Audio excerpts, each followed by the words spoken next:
My mom is blaming me, 17 female, for my sister's, 22 female, self-harm.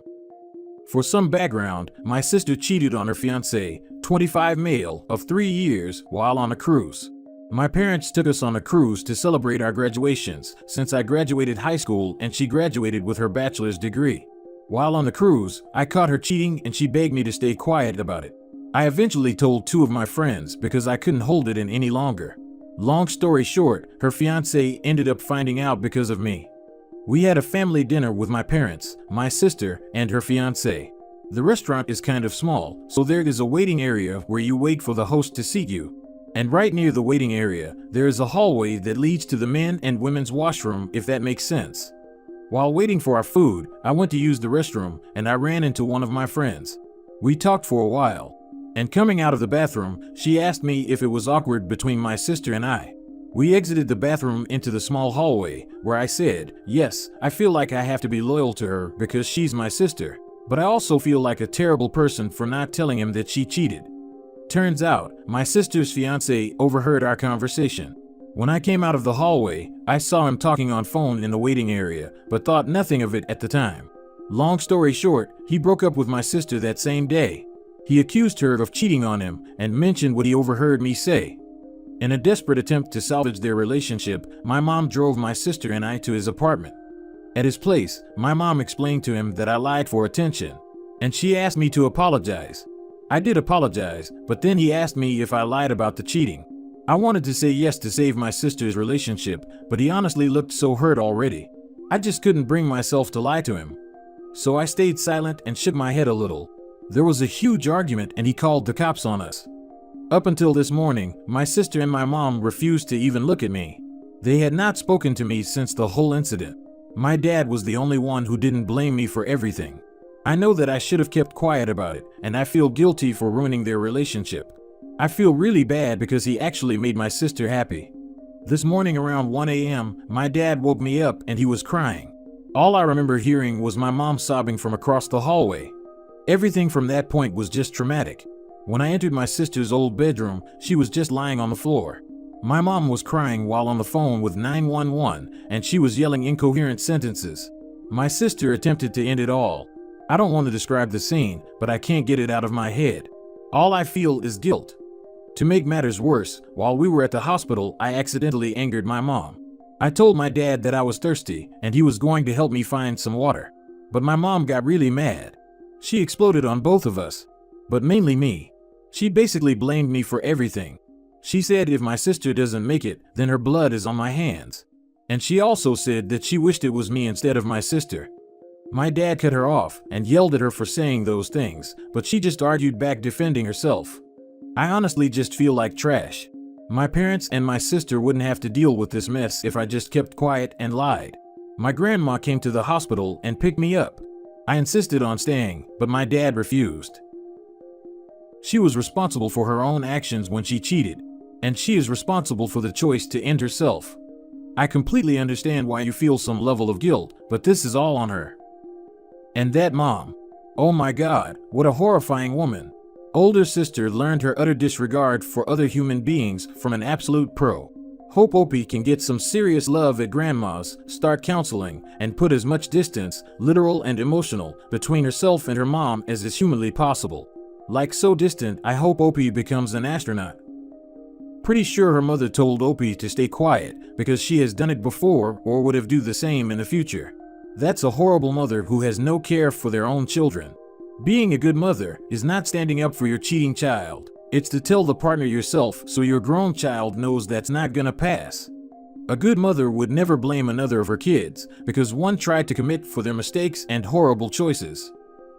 A good mother would not be telling one daughter to lie to cover up the fact that the other daughter did an extremely wrong thing. A good mother would be upset, not with the honest person, but with the dishonest one. I give the mother at least some sympathy for being distraught over her older daughter, but not for being vile to the younger daughter. Opie's mother owes her a massive apology. I am hoping that Opie can stay with her grandmother long term, rather than go back to that toxic household where her own mother feels free to tell her to lie and then verbally mistreats her when she is truthful instead. This is not your fault. At all. You have an extremely toxic mother who favors your sister. Hang tight to your dad. He knows the truth and hopefully will continue to do right by you. Yeah, and the fact that mom is blaming her and says she wishes it was her instead is extremely toxic, abusive, and wrong. Do not feel guilty, Opie. This is messed up in so many levels. I don't even know what to say to Opie. Her mother sucks so badly. I'm so sorry she's going through this. Nothing that happened was her fault. Sister dug her own grave. Agree with everyone saying this is not your fault. Now it is time to protect yourself. If it is possible, can you stay with your grandmother? It is not going to be pleasant when your mom and sister return to the house, seeing how mom is acting right now. This is for your mental health. Edit/update. Thank you for your advice. I truly appreciate it. I don't think my grandma will be opposed to me staying with her. I'm going off to college in the fall, so I can ask my grandma if I can stay with her in the meantime. If she agrees, then I'll be staying with her for another 2 months or so. I, 28 male, and my ex, 26 female, broke up. I have planned a holiday trip. Her sister, 24 female, wants to go with me. Thoughts? I am going to keep this short. A few weeks ago, I bought a flight and accommodation package for a holiday trip to a country my then girlfriend always wanted to visit. Let's call her Jen. I intended to surprise her on her birthday, which is in a couple of weeks. I was on my lunch break to get some food at a cafe and I bumped into her sister. We chatted for a bit, and she asked me what I was planning to do for Jen's birthday. I told her my plan, and immediately her face turned blank. That's when she told me Jen has been cheating on me a couple of times, and she could no longer keep it secret. I went to confront Jen after work about it. She denied it at first, but eventually she admitted to doing it a few times during our 2-year relationship. I packed my stuff and left to stay at my uncle's place.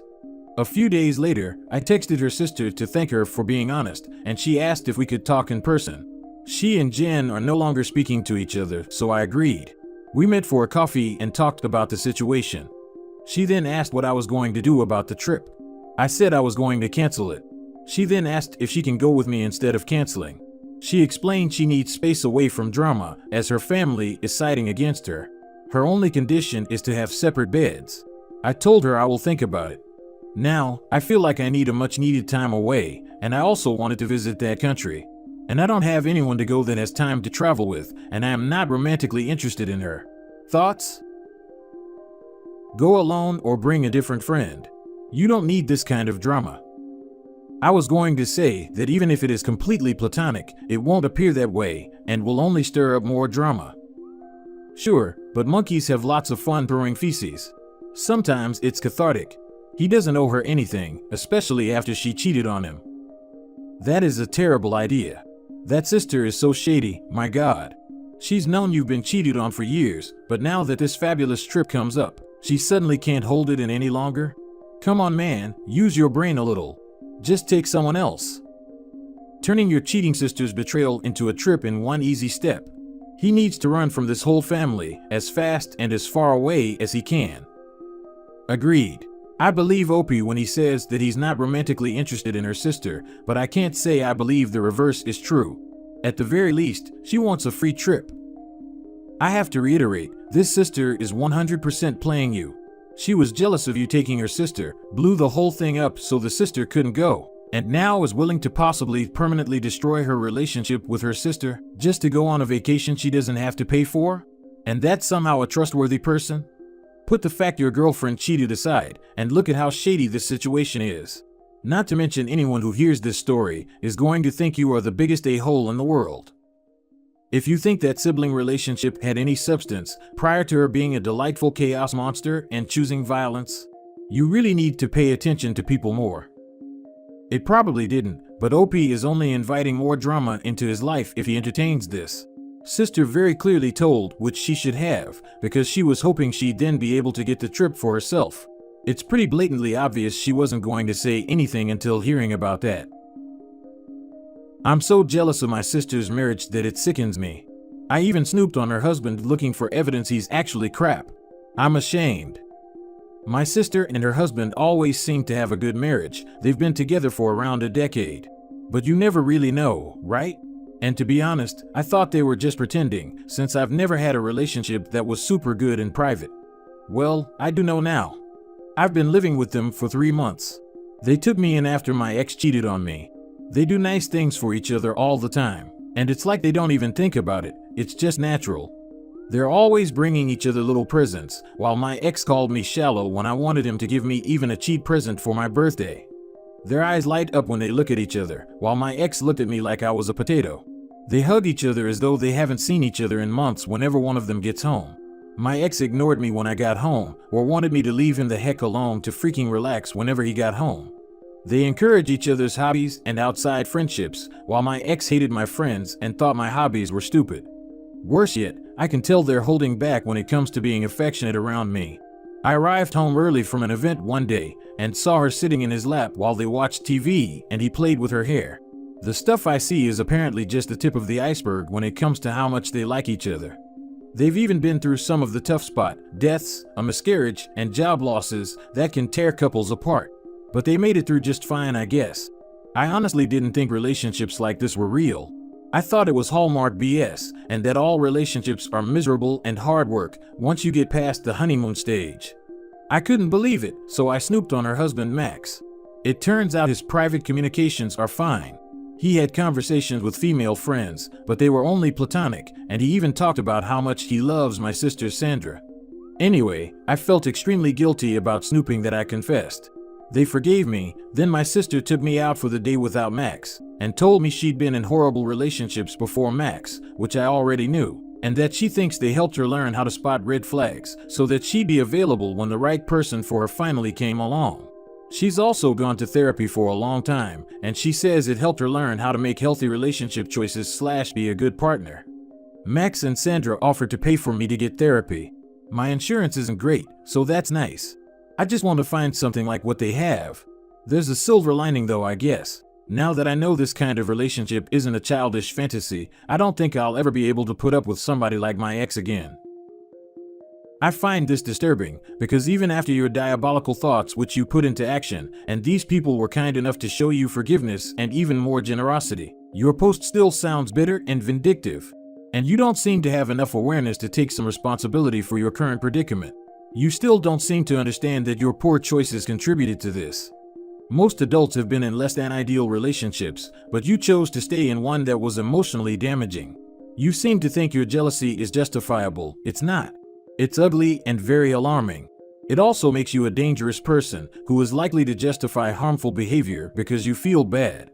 Life sucks a lot of the time, and most people still find it in their hearts to be kind to others who appear to have it better than them.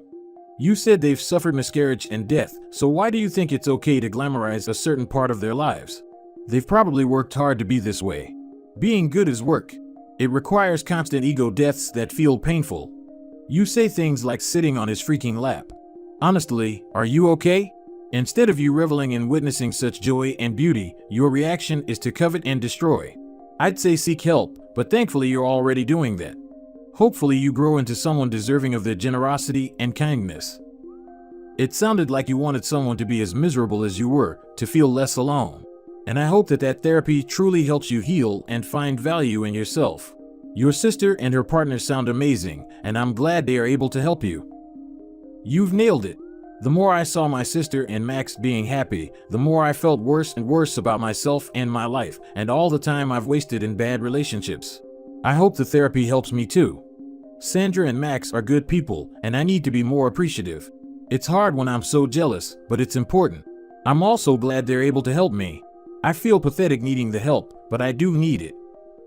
Right now you want to drag your sister down to where you are. You need to shift your focus. You want to climb up to where she is, not pull her down.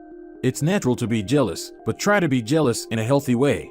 Want what they have for yourself and promise yourself you'll do the work to get there, even if it's the hardest thing you've ever done. Also, don't be ashamed of needing help. You're not pathetic. Recognizing and accepting that you need help is literally one of the most difficult steps, and so many people never get there. Your sister clearly loves you, and she wants to do this for you. Let her. It sounds like your bad experiences have caused you to see every good deed that they do for each other as either weird, or as an outlier, or as the stuff of movies. But fortunately, those sorts of relationships do exist. I reckon you should definitely take them up on their offer and get the therapy. It sounds like you need to get out of your head and spill it all out to someone who'll listen and offer constructive advice. And the snooping around thing should only be a one-off. They're being generous by letting you stay with them, so don't piss them off. And I'd stop comparing the relationship you had with your ex to your sister and brother-in-law's marriage. Your ex sounds like a complete turd. I accepted their offer to get me therapy. I'm definitely not going to snoop again. That was a low point for me when it comes to my behavior, and I regret it. I'm amazed Max didn't freak out.